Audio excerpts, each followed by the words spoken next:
साधु और नर्तकी। किसी गांव में एक साधु रहता था जो दिन भर लोगों को उपदेश दिया करता था। उसी गांव में एक नर्तकी थी जो लोगों के सामने नाचकर उनका मन बहलाया करती थी। एक दिन गांव में बाढ़ आ गई और दोनों एक साथ ही मर गए।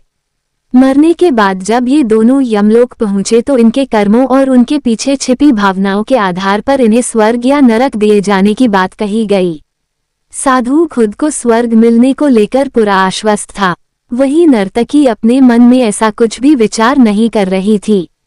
नर्तकी को सिर्फ फैसले का इंतजार था। तभी घोषणा हुई कि साधु को नरक और नर्तकी को स्वर्ग दिया जाता है।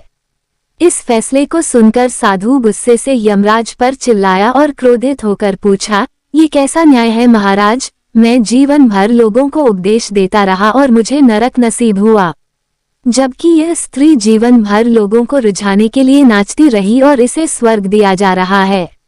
ऐसा क्यों? यमराज ने शांत भाव से उत्तर दिया, ये नर्तकी अपना पेट भरने के लिए नाचती थी, लेकिन इसके मन में यही भावना थी कि मैं अपनी कला को ईश्वर के चरणों में समर्पित कर रही हूँ, जबकि तुम उपदेश देते हुए भी यह सोचते थे कि काश तुम्हें भी नर्तकी का नाच देखने को मिल जाता।